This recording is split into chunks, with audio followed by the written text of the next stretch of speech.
অদ্বৈত বেদান্ত আর আমি এক, অদ্বৈত বেদান্ত বা আপনি এক। হ্যাঁ, এক। কেন বলছি? একটা ছোট্ট গল্প বলি, আমার নিজের জীবনের গল্প। তখন বয়স আমার বড়জোর 17। সবে ভগবানের কৃপায় তার হাত ধরে অদ্বৈত বেদান্তের আঙিনায় প্রবেশ। আমি বই পড়তে ভালোবাসি, প্রচুর বই পড়ছি। ভগবানও বই পড়তে ভালোবাসেন। ভগবান আমাকে শাস্ত্রের বইও যেমন পড়তে বলছেন নাম ধরে ধরে, তেমন আবার গল্পের নানান বইও বলছেন পড়তে। এবার আমার ব্যাপার হচ্ছে, আমি কোনো কিছু যুক্তি দিয়ে না বিশ্লেষণ করলে আমি মানব না। ভগবানেরও এই বিষয়টা ছিল এবং ভগবান নিজে আমাকে নির্দেশ দিয়েছিলেন যে যুক্তি ছাড়া কিছু মানবি না। এরকম গুরু পাওয়া ভাগ্যের ব্যাপার। তো অবশ্যই আমি ভাগ্যবান বলে নিজেকে মনে করি, ভীষণ ভাগ্যবান বলে নিজেকে মনে করি, কারণ ভগবান আমার গুরু। তো সেক্ষেত্রে একটা অদ্ভুত ঘটনা ঘটেছিল, যেটা আমি কোনোদিনও ভুলবো না।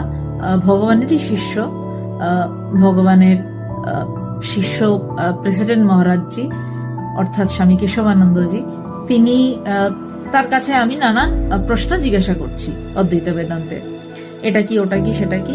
এছাড়া এর আগে ভগবানকে তো প্রচুর প্রশ্নমান আমি ছুড়েছি এবং ভগবান প্রত্যেকটা প্রশ্ন ভীষণ অর্থবহ ভাবে আমাকে বুঝিয়েছেন এবং আমার মন বুদ্ধি দিয়ে।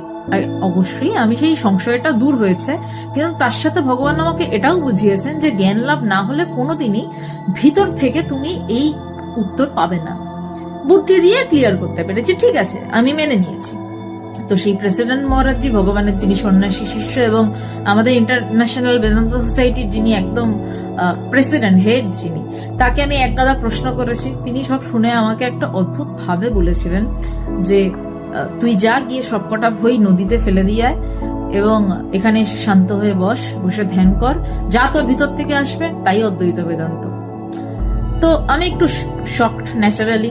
অবশ্যই বইগুলো ফেলে দিইনি, পড়েছি, তারপরও আবারও বিশ্লেষণ করেছি, ভগবানকে প্রশ্ন করেছি, ভগবান উত্তর দিয়েছেন, এই চলেছে।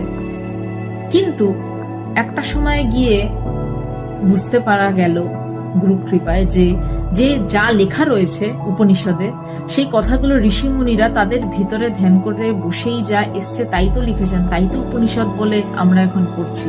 তাহলে আমরাও যদি বসে সেই অন্তরের জায়গার খোঁজ পাই, সেই কথাই তো বেরোবে এবং সেই উপনিষদ খুললে দেখবো সেই একই অনুভূতি লেখা রয়েছে, আলাদা কিছুই নয়। তো আমি, আপনি কি উপনিষদ নই?